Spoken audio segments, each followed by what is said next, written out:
அன்பான அரசு அலுவலர்கள் அனைவருக்கும் வணக்கம். இது உங்களோட அஃபிரா ஸ்டடீஸ் டிஎன்பிஎஸ்சி. இன்னைக்கு நம்ம பார்க்கக்கூடியது இந்து சமய அறநிலைத்துறை தேர்வுக்கானது தான். அதில் நம்ம என்ன பார்க்க போகிறோம் அப்படின்னா திருவிழாக்கள் பற்றி பார்க்க போகிறோம். திருவிழாக்கள் அப்படின்னு சொல்லும்போது இந்து மதத்தில் தமிழ் வருஷத்தில் வரக்கூடிய ஒவ்வொரு மாதத்திற்கும் ஒரு சிறப்பு திருவிழாக்கள் உண்டு. அதில் முதல் மாதமான சித்திரைக்கு என்ன பெருமை அப்படின்னா சித்ரா பௌர்ணமி ரொம்ப ரொம்ப விசேஷமானது. இந்த சித்ரா பௌர்ணமியை நம்ம என்ன சொல்கிறோம் அப்படின்னா சைத்ரோத்சவம் அப்படின்னு சொல்லிட்டு சொல்கிறோம்.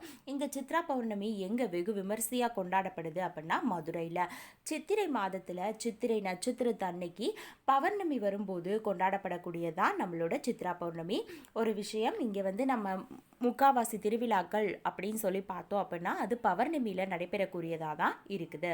அப்போ வைகாசி விசாகம், வைகாசி மாதம் வரக்கூடிய விசாக நட்சத்திரத்தன்று பௌர்ணமி இருக்கும் பொழுது இந்த வைகாசி விசாகமானது கொண்டாடப்படுது. இந்த வைகாசி விசாகம் எங்கே ரொம்ப வெகு விமர்சையாக கொண்டாடப்படுது அப்படின்னா திருப்பாதிரிப்புலியூர் மற்றும் திருச்செந்தூர் அப்படின்ற இடங்களில் விமர்சையாக கொண்டாடப்படுது. அடுத்து இருக்கக்கூடியது ஆணி உத்திரம். ஆணி மாதம் வரக்கூடிய உத்திரம் நட்சத்திரத்தில் கொண்டாடப்படக்கூடியதான் இந்த ஆணி உத்திரம். ஆணி உத்திரத்துக்கு இன்னொரு பெயரானதும் காணப்படுது. என்ன அப்படின்னு சொல்லி பார்த்தோம் அப்படின்னா ஆணி திருமஞ்சனம் அப்படின்னு சொல்லக்கூடியது. இந்த ஆணி திருமஞ்சனம் எங்கே ரொம்ப விசேஷமானது அப்படின்னா நம்மளோட சிதம்பரம் நடராஜர் கோவிலையும் திருப்பரந்துறை அப்படின்ற இடத்துலையும் ரொம்பவே விமர்சையாக கொண்டாடப்படுது. அடுத்து இருக்கக்கூடியது ஆடிப்பூரம். ஆடிப்பூரமானது ஆடி மாதம் வரக்கூடிய பூரம் நட்சத்திரத்தில் கொண்டாடப்படுது. அதாவது சிவாலயங்களில் காணப்படக்கூடிய அம்பாளுக்கும் சரி, திருவில்லிபுத்தூரில் காணப்படக்கூடிய நம்ம ஆண்டாளுக்கும் சரி வளையல் அணியும் திருவிழா அன்னைக்கு தான் நடைபெறும். இது அம்பாளுக்காவண்டியான திருவிழாக்களில் ஒன்று. அடுத்து இருக்கக்கூடியது வைகுண்ட ஏகாதசி. வைகுண்ட ஏகாதசி அப்படின்றது எந்த மாதத்தில் கொண்டாடப்படுது அப்படின்னா மார்கழி மாதம் கொண்டாடப்படுது. என்ன திதி அப்போ கொண்டாடப்படுறோம் அப்படின்னா சுக்லபட்ச ஏகாதசி திதி அன்னைக்கு தான் நம்ம வைகுண்ட ஏகாதசியை கொண்டாடுறோம். திவ்ய தேசங்கள் 108 ரொம்பவே பெருமையாக புகழப்படக்கூடிய நம்ம ஸ்ரீரங்கத்தில் இந்த வைகுண்ட ஏகாதசியானது வெறு விமர்சையாக கொண்டாடப்படுது. இந்த மார்கழி மாதத்தில் நம்ம முக்காவாசி என்ன பாடுவோம் அப்படின்னா பெருமாளை வழிபடுறவங்களா இருந்தாங்க வைணவர்கள் அப்படின்னா நம்ம திருப்பாவை ஆண்டாள் இயற்றிய திருப்பாவையை பாடுவோம். இதே சிவனை கும்புறவங்களா இருந்தாங்க அப்படின்னா அங்கே திருவம்பாவையானது அதிகமாக பாடப்படும். அடுத்து இருக்கக்கூடியது தைப்பூசம். தை மாதம் வரக்கூடிய பௌர்ணமி அப்போ பூசம் நட்சத்திரமானது வந்தது அப்படின்னா அதை தான் தைப்பூசம் அப்படின்னு சொல்லிட்டு சொல்கிறோம். இந்த தைப்பூசமானது எங்கே வெகு விமர்சையாக கொண்டாடப்படுது அப்படின்னா திருவிடைமருதூர் மற்றும் மதுரையில் கொண்டாடப்படுது. இந்த திருவிடைமருதூர் பற்றி தன்னுடைய திருஞான சம்பந்தர் தன்னுடைய பூம்பாவை பதிகத்தில் குறிப்பிட்டிருக்காரு. பூசம் புகுந்தாடி பொழிந்தழகாய ஈசன் உரைகின்ற இடைமருத்தீதோ அப்படின்னு சொல்லிட்டு புகழ்ந்து பேசுகிறாரு. இதிலிருந்து தைப்பூசமான திருவிடைமருதூரில் ரொம்பவே விமர்சையாக கொண்டாடப்படுது அப்படின்றது தெரியுது. தைப்பூசம் காணாதே போதியோ அப்படின்னு சொல்லிட்டு திருஞான சம்பந்தார் திரும்பியும் தன்னோட பூப்பாவை பதிகத்தில் குறிப்பிடுறாரு. அடுத்து பார்க்கக்கூடியது மாசி மகம். மாசி மாதம் பௌர்ணமி அப்போ மகம் நட்சத்திரத்தில் கொண்டாடப்படக்கூடியதான் இந்த மாசி மகம். மாசி மகத்தன்னைக்கு என்ன பண்ணுவாங்க அப்படின்னா இறைவன் சமுத்திர தீரத்துக்கு சென்று வருவதுண்டு. அதாவது மாசி கடலாட கண்டேன் அப்படின்னு சொல்லிட்டு திருஞான சம்பந்தர் தன்னுடைய பூம்பாவை பதிகத்தில் குறிப்பிட்டிருக்காரு. மாசி மகம் அன்னைக்கு என்ன பண்ணுவோம், கும்பகோணத்தில் வெகு விமர்சையாக கொண்டாடப்படும். அந்த மகம் நட்சத்திரத்தை அங்கே குளத்தில் என்ன பண்ணுவோம், நீராடுவோம் நம்ம. அதை தான் இங்கே குறிப்பிடுறாங்க. அடுத்து இருக்கக்கூடியது பங்குனி உத்திரம். பங்குனி மாதம் வரக்கூடிய உத்திரம் நட்சத்திரத்தில் கொண்டாடப்படக்கூடியதான் இந்த பங்குனி உத்திரம். இந்த பங்குனி உத்திரத்திற்கு பெயர் பெற்றது எந்த ஊர் அப்படின்னா திருவாரூர். அடுத்து நம்ம பார்க்கக்கூடியது பிரதோஷம்.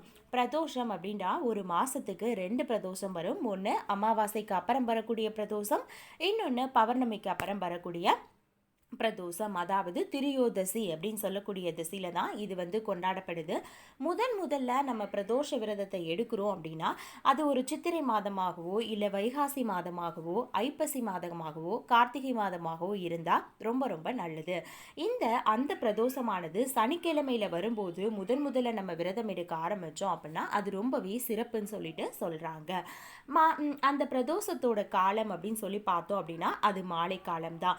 அப்போ மாலை நம்ம என்ன பண்ணுவோம் அப்படின்னா அங்கே இருக்கக்கூடிய மூலலிங்கமான நம்மளோட சிவனுக்கும் சரி நந்திக்கும் சரி விசேஷ அபிஷேகங்களானது நடைபெற்றதுக்கு முன்னாடி நம்மளோட சிவன் பார்வதியை என்ன பண்ணுவோம் அப்படின்னா இடப வாகனத்தில் ஏற்றி கோயிலை வலம் வருவாங்க. இப்போ இந்த பிரதோஷம் வந்து எப்படி கடைபிடிக்கப்படுது அப்படின்னு சொல்லி பார்த்தோம் அப்படின்னா துர்வாசா அப்படின்னு சொல்லக்கூடிய ஒரு முனிவரானவர் காணப்படுறாரு. அந்த துர்வாசா முனிவர் அப்படின்னு சொல்லக்கூடியவர் ஒரு பெரும் முன்கோபி. அப்ப அவர் என்ன பண்றாரு அப்படின்னா சிவபிரசாதத்தை கொண்டுட்டு போறாரு. எங்க கொண்டுட்டு போறாரு அப்படின்னா தேவலோகத்துக்கு கொண்டுட்டு போறாரு. அப்ப இந்திரனை வந்து பாக்குறாரு. இந்திரன் கிட்ட அந்த பிரசாதத்தை கொடுக்கும் பொழுது இந்திரனானவர் என்ன பண்றாரு அப்படின்னா அதை தன்னோட ஐராவதம் அப்படின்னு சொல்லக்கூடிய வெள்ளை யானையோட மத்தகத்தின் மீது அதோட தலை மீது வைக்கிறாரு. ஆனா அந்த ஐராவதம்னு சொல்லக்கூடிய வெள்ளை யானை வந்து என்ன பண்ணிடுச்சு அப்படின்னா அதை தன்னோட தும்பிக்கையால எடுத்து கீழே எரிஞ்சிருச்சு. இதை பார்த்த துர்வாசா முனிவருக்கு என்ன வந்துருச்சு அப்படின்னா கோபமானது வந்துருச்சு. துர்வாசா வந்து உடனே என்ன சொல்றாரு, இந்திரா நீ வந்து இதை ஏன் செஞ்ச அப்படின்னா உனக்கு வந்து ரொம்பவே செல்வச்செருக்கு இருக்கு. அந்த செல்வச்செருக்குனால நான் கொடுத்த சிவபிரசாதத்தையும் நீ மதிக்காம அதை கொண்டு போய் உன்னோட யானை மேல வச்ச. அந்த யானையானது என்ன பண்ணுச்சு, அதோட தும்பிக்கையால எடுத்து கீழே போட்டு மிதிச்சிருச்சு. இது எல்லாத்துக்குமே காரணம் என்ன அப்படின்னா உன்னோட செல்வச்செருக்கு தான். உன்னோட செல்வச்செருக்கானது எதுல இருக்கு அப்படின்னா உன்னோட கற்பகம், காமதேனு, சிந்தாமணி இதன் மூலமா தானே உனக்கு செல்வச்செருக்கானது காணப்படுது. இது இப்போதே உன்னை விட்டு நீங்கணும் அப்படின்னு சொல்லிட்டு சாபமானதை கொடுத்துறாரு. சாபமானது கொடுக்கவும் தேவர்கள் எல்லாமே என்ன பண்ணிட்டாங்க, அவங்களோட செல்வங்களை இழந்து ரொம்பவே கஷ்டப்படுறாங்க. அப்ப போயிட்டு தேவர்கள் என்ன பண்றாங்க அப்படின்னா திருமால் கிட்ட கேட்குறாங்க, இந்த மாதிரி எங்களோட செல்வங்கள் எல்லாமே மறைஞ்சிருச்சு அப்படின்னு சொல்லும்போது திருமால் வந்து பெருமாள் என்ன பண்றாரு அப்படின்னா உபதேசிக்கிறாரு. அதாவது நீங்க அசுரர்களை உங்க கூட வச்சுட்டு பார்க்கடல்ல தான் உங்கள் செல்வங்கள் எல்லாமே மறைஞ்சிருக்கு அப்படின்னு சொல்லிட்டு மந்திரமலையை வந்து பார்க்கடல்ல என்ன பண்ணுங்க மத்து மாதிரி நடுங்க. அதை வந்து கடையிறதுக்கு வந்து பாசுகி அப்படின்ற பாம்பை வந்து கயிறா நீங்கள் போட்டு கடைஞ்சிங்க அப்படின்னா உங்களோட செல்வங்களானது வெளியில் வரும் அப்படின்னு பெருமாள் ஒரு உபதேசத்தை கொடுக்குறாரு. அப்படி இவங்க கடையும் பொழுது என்னெல்லாம் வெளியில் வருது அப்படின்னா அவங்களோட மறைந்து போன செல்வம் வருது. இது இல்லாமல் அமுதமும் விஷமும் சேர்ந்து வருது. அப்போ என்ன பண்ணுறாங்க அப்படின்னா இந்த செல்வத்தை நம்ம எடுக்கணும், அமுதம் விஷம் எல்லாமே வந்துட்டுருக்கே அப்படின்னு சொல்லிட்டு சிவபெருமான் கிட்ட போய் சொல்றாங்க. இந்த மாதிரி எங்க செல்வம் எல்லாம் மறைஞ்சிருச்சு, நாங்க அதை கடைஞ்சிட்டே இருந்தா எங்களுக்கு விஷமானதும் அமுதமானதும் சேர்ந்து வந்துட்டு இருக்கு அப்படின்றாங்க.